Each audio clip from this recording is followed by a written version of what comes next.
I am deeply disturbed by what I'm seeing.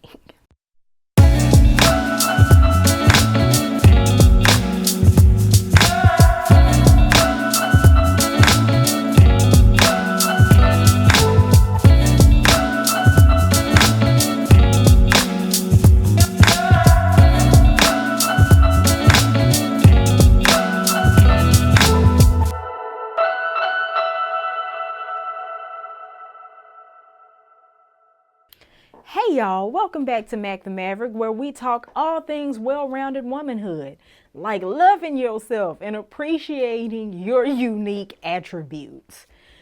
So, y'all, I have so much footage to edit and film, but I felt really compelled to sit down and do this black girl vlog today. And it's gonna be kind of off the cuff, but it's spurred by I'm seeing a lot of disturbing trends, especially as it pertains to beauty and self-image.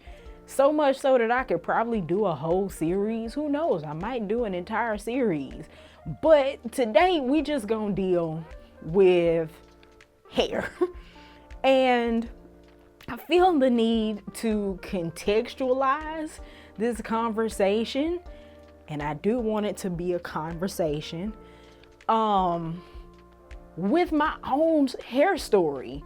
And I realize as long as I've been blogging and doing YouTube, I have never told my hair story. So here goes. I was born in the late 1980s to two young, unambiguously black parents. And so my parents, we were living in Ohio. My mom was, my dad was daddying and being a husband. My mom was juggling being a wife and working a corporate job in tech and trying to wrangle a rambunctious toddler with a head full of hair. And so her not having ever learned how to braid or anything like that, she would press my hair. And y'all, look at my hair. Look at my hair. Even as an adult, I have a hard time keeping a press, right? But I can only imagine what that was like trying to maintain pressed hair on a 3-year-old, right? So after a few years of trying to manage that, she did what a lot of parents did back in that time and gave me a kitty perm. And I tell you that to say, I, even to this day, have zero recollection of what my hair was like before having a relaxer. As a matter of fact, I don't know that I've ever seen any pictures of my hair unstretched. Of course, my infant, newborn type pictures, my hair is natural there. And I have one baby picture where I'm wearing a hat. So I have no idea what my hair was like prior to that. So my whole childhood, I grew up every 6-8 weeks, however many, I would be getting a touch up. And it was my normal. I didn't really know anything different. And this is the 90s. This is the early 90s. So 99% of the women and girls around me had either a relaxer or they wouldn't be caught dead without a press. That's just what people were doing. And so it wasn't until I was about 15 or 16 years old that I kind of had an aha moment that I prefer my hair with texture. So I would wear my hair, I wore my hair pulled back a whole lot at first, But then I started doing more roller sets, experimenting with rod sets. My favorite style was actually Bantu knots. I don't even remember how I discovered Bantu knots, but I did them and I loved them because I guess that was the closest thing that I was gonna get to having a fro. And the seeds just kind of were planted then that eventually I would transition from relaxed hair to natural hair. But of course, by this time, it's the early 2000s, and I would call it the 21st century natural hair movement hadn't quite happened. There were no resources, there were no products really to support that. And as I think about it, it's kind of weird that there wasn't a whole lot of guidance for transitioning to natural hair, because just a generation before or before that, you had people who had gone from natural hair to a process to people having afros to going to relaxers. Like, this going natural that has happened in the past 20 years or so, 15, 20, that's not new. This happened before. But for whatever reason, the knowledge just didn't make it down to us. So I didn't know how to go about doing it. I didn't know how to do it. And so I continued to do the best I could with my straw sets and my rods and braid outs and everything else while I was getting a relaxer. So as I got older, I went off to college. I was still relaxing my hair, but the thought of going natural never left my mind. And as I began to think about my adult life and what I wanted it to look like, I started considering things like, what if I have children, especially a girl child? How will I do her hair? How will I know how to handle her hair if I never learn how to handle my own? Like, how can I show her that she should love her hair and that her hair is amazing and this, that, and the other if she never, ever, ever, ever sees mine? Like, how can I teach her to love her hair if I never learn to love my own? So just things like that kind of popped up in my mind, just further kind of pushing me toward my very personal decision of abandoning relaxers. But again, the early 2000s were not quite there yet. We're getting there, but we're not quite there. So what had happened was, fast forward to 2009, I was new to Nashville, relatively new to Nashville. Hadn't quite started a career yet, so I didn't have a pot to pee in or a window to throw it out of, and I really, really, really needed a relaxer really, really bad. So I scraped together some pennies and some nickels and some dimes to go visit this highly rated salon to get my hair done. And it turned out to be probably the worst salon experience I have ever had in my life. And that solidified my decision that that relaxer was gonna be my last one. So August 2009, I set forth to take the plunge. I was gonna grow my hair out for 18 months and then do a big chop. I ended up big chopping 8 months later because I started to like reach my hand up in my hair and I started to like what I felt so much that it's like, I need to free her. And so I big chopped my hair in my bathroom the night before I interviewed for my first corporate job. And in retrospect, that was actually kind of brave, but I did it. And again, never having seen my natural hair, I had no idea what to expect. And it was interesting I didn't know what to do with it either, for real, just because I didn't have any experience. It had been so long that my mom couldn't even really tell me anything about my hair or how to do it. And it was kind of a struggle at first. I can't really describe it, but it was almost like my hair was in shock when I first cut it off. And it took several months for it to kind of like snap back and take shape.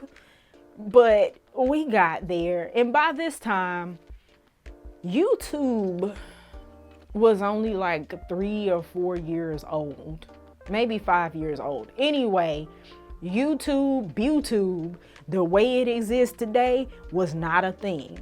But we did have blogs, and we had forums like Long Hair Care Forum and Curly Nikki. Oh man, I'm aging myself. And so you had these basically, I won't call it subreddits, but forums that were similar to what we would have on like Reddit, where people were sharing information back and forth about how they were, managing their transition, how they were managing their natural hair, and this, that, and the other. But we still didn't really have the breadth of information or products or support that we had now. Like product-wise, back then, I was using herbal essence on my hair, and it was working. I can't say that it wasn't working, but I was using herbal essence, totally twisted gel on my hair, and I was mostly doing wash and goes because I hadn't learned how to like do twist outs or braid outs or anything like that yet on my natural hair. And it wasn't that long starting out, but I was using herbal essence. This was the time when a lot of people were using S-Curl activator as moisturizers. People loved silicone mix. I remember that. What else? Folks were concocting a lot of their own products, whipping shea butter, whipping mango butter, pure olive oil, pure coconut oil. I had a jar of coconut oil to do hot oil treatments and different stuff like that. Everybody was like trial and error and doing the best they could because that's what they could do. And then you had a few brands, existing hair brands, that kind of saw the vision and jumped on the bandwagon, like Pantene in the gold bottle, relaxed and natural. A lot of us who were transitioning, we used Pantene before we transitioned, and then we used it afterwards because it was marketed as relaxed and natural. Anyway, forgive my walk down memory lane, but the time was a lot different. And yes, we pressed through a lot of the practical struggle involved in having natural hair, but some of the hardest part was the attitude toward it. Like for me, it took a while for my family to get used to seeing my hair, which lets me know that they hadn't seen it either, which is crazy. But just them getting used to it, it took years for my daddy to stop asking me, when you gonna comb your hair? Stuff like that. But for me, it was mild compared to the amount of negativity that some other people faced, whether it be from family, friends, employers, whatever the case may be. Because for one thing, it wasn't the norm yet. It wasn't prevalent and common the way it is now, where you would see lots of people walking down the street with natural hair. It just wasn't really as much of a thing. And also, it was not encouraged, at least not for people that had hair like me. Texturism has always been a thing, It is still a thing. The undercurrent is always there, whether it be in social settings, whether it be in media, what we consume in advertisement, even in products. It's always been a thing. And so even the 1%, I talked about the 99%, but the 1% of people I knew that didn't have relaxed or pressed hair, they had what people would call a good grade of hair. And I say grade because I hate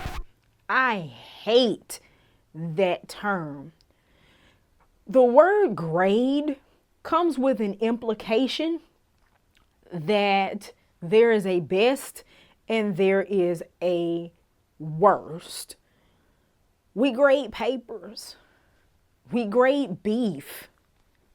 We grade lumber. We shouldn't be grading features on a human being. Just want to get that off my chest. But yeah, you weren't really encouraged to forego straightening your hair unless it was what we know today is kind of the acceptable standard curl pattern of hair. And yeah, that just it created another barrier. And I think it was also a barrier to us getting to the place where we have the resources and things that we have now. We're still fighting for representation, but it was just really, really scant back then. But nevertheless, we persisted and we pushed, we pressed, we grew through those awkward phases. We mixed products. Some of them were passes and some of them were very much fails, but we're here today. And I feel like the climate has somewhat improved, but what I'm seeing as I navigate certain spaces, I'm not on social media as much as I used to be. I'm a little burnt out, but I still, engage like on Reddit as an example. And every other day I see some presumably young person come on talking about how they hate their hair. And I saw a post, I think it was yesterday, that really disheartened me. And I want to read it so bad, but I don't want to inadvertently disrespect this person's anonymity. So, in gist, this person, they've had relaxed hair all their life, just like me, and they decided to transition. And they were seeing, a lot of folks on social media, on certain apps that are known for short form video, the one I'm talking about. And she finally went and did her big chop and was disappointed in what she saw, because it didn't look like she thought she would be looking like the girls that she saw on said short form video app. And listen to this. She said that it made her feel fat and ugly, and that she couldn't basically come to grips with the fact that her hair grows out and up, and that it wasn't anything like what she had always been used to. And that broke my heart. It broke my heart because I felt like, in a way, my generation, like the 21st century natural movement people had like walked so that Gen Z and Gen A could run in terms of embracing their beauty and embracing the choice, because again, this is very much a personal choice, hopefully, to have natural hair. I don't knock nobody that relaxes. I don't knock anybody that texturizes. None of that. Do you? That's your personal decision. But I never wanted to get back to a place where people wanted to make that decision and chose not to because they felt like something was wrong with what they grew out of their head. And I'm not naive. Again, texturism is something that has always been there and it has never gone away. But I thought we were further along than what I heard intimated in this post. And I saw another one basically saying, too bad wearing your hair out isn't normal. And I feel like the bully is there, but the bully has changed. Like, it used to be friends, it used to be family, it used to be magazines and TV, but now I feel like it's peers. It's peers on social media, as well as what I call, what did I just call it? Social fast tracking. I don't know if that's a word, but that's what I'm gonna call it. I'll explain in a second. The greatest frustration or source of frustration for a lot of us when we transitioned from relaxed hair to natural hair is unrealistic expectation. And trying so desperately to not just make our hair do different things, because our hair is versatile, it will do different things, but to make it be something that it's not. To go from a relaxer to natural hair, and you have kinky, coily, quote unquote type 4 hair, and you expect it to be quote unquote 3C hair, and you spend all this time, all this money, trying to buy products and do these techniques to make your hair be something else when it won't be that, because that's not what it is. And I felt like back in my day when I went natural, again, you didn't have, forget people that had 100,000 subscribers on YouTube. It probably wasn't 100,000 users on YouTube yet. I would follow like Rustic Beauty. That was one channel that I would follow when I first started, because she was like the only one that had hair like mine. And so I could look at her and follow some of the things that she was doing, because I could see myself in her, so to speak. But you didn't have a lot of that. You definitely weren't seeing it on TV. You definitely weren't seeing it in magazines. You weren't even seeing it really on the street yet. You weren't even seeing it on the street yet. I remember that I don't want to out this person, but one person I talked to about going natural and, the possibility, it was a professional. The encouragement was there, but it wasn't to wear my hair out. The encouragement was to wear my hair in sew-ins over the summers, and then wear my hair pressed through the winter time. When I told her that my goal was to have a ginormous fro, to wear my hair out and it be large and in charge eventually, she looked at me like I had 3 heads. So we didn't have even too many real life examples to draw upon.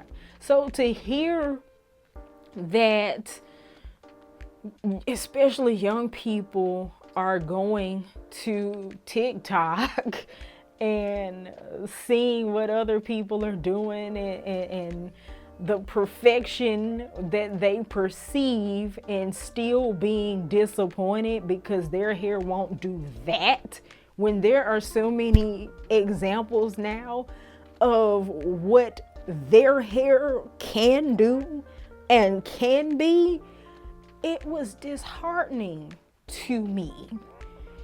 But on to the flip side of that, the social fast tracking, as I call it, it might be an unpopular opinion, but we don't really let kids grow through awkward stages anymore. And here's the deal. I feel like Gen Z might have been the first generation to be able to choose whether or not they wanted to be relaxed or natural a little bit earlier. I'm a millennial. That didn't happen for most of us until we got grown, because the 90s. But Gen Z, at some point in their childhood and in their lifetime, it became more and more common and it was more doable. And Gen A might be the first generation we've had this century, like in a long time, where it's not the default anymore to have a relaxer. Like, you can't even hardly find one on the shelves too much anymore. But it's like braids are the new relaxer.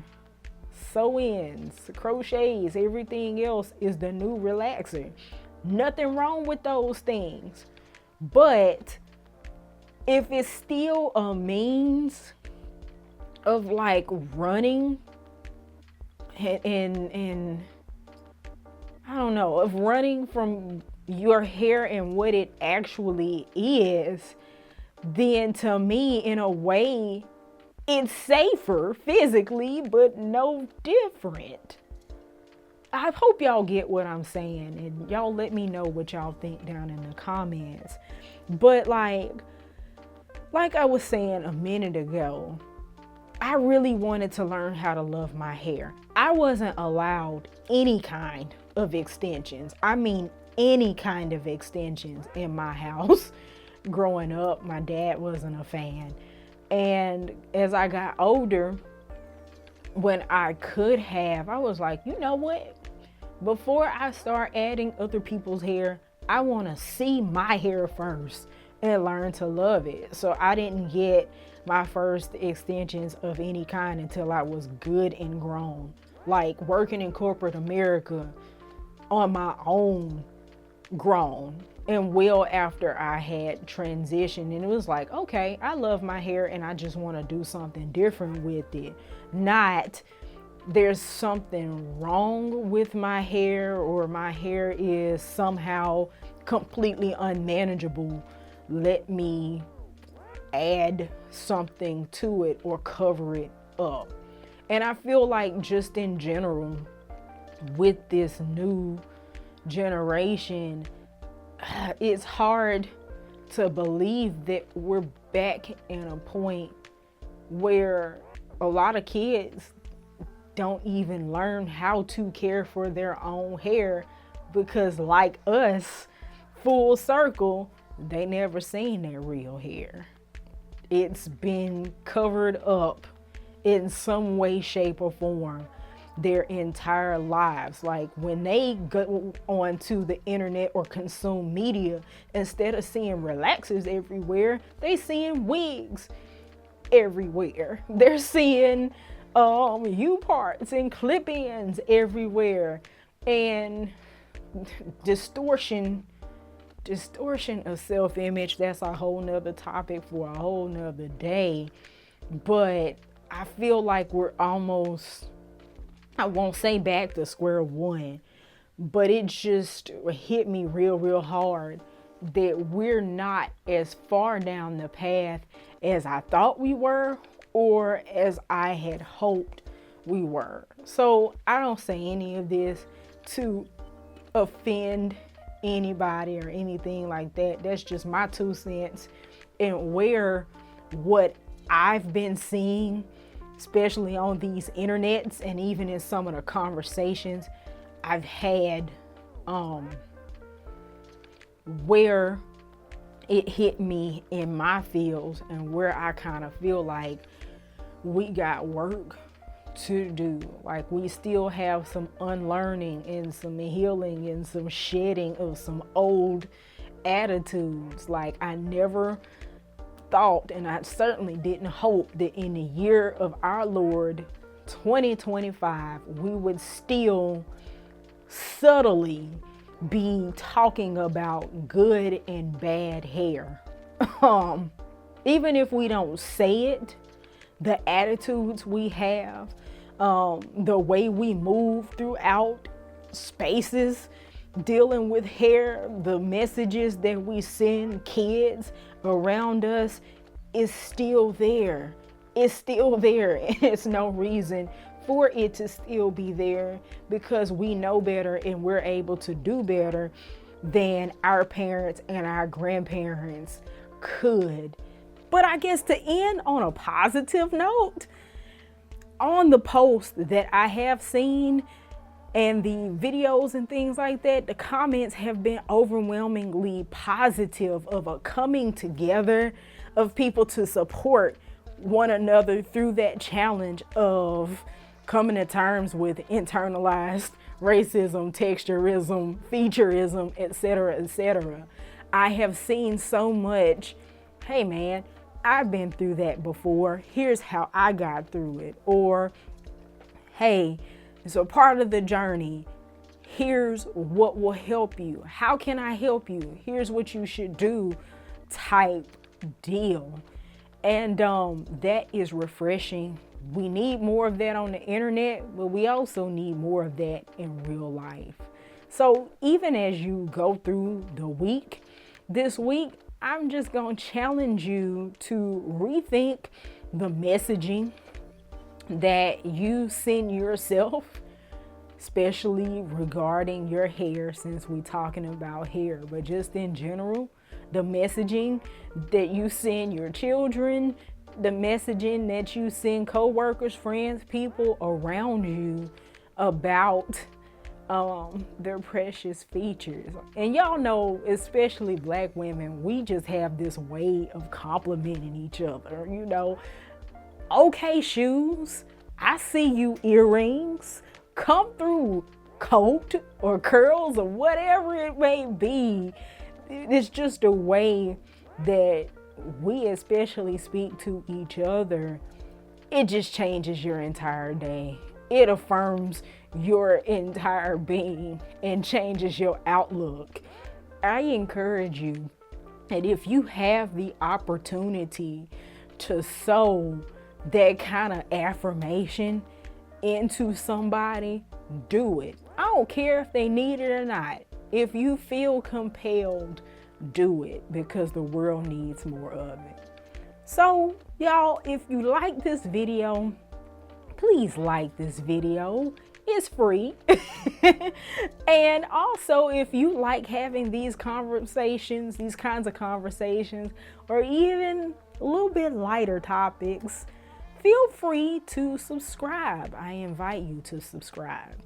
YouTube should be recommending another video or two for you guys to watch. So if you have time, please stick around. If not, go ahead and subscribe and come on back. In the meantime, do what you love what you do, love yourself too, and keep at it. And I'll see y'all on the next one. Bye-bye.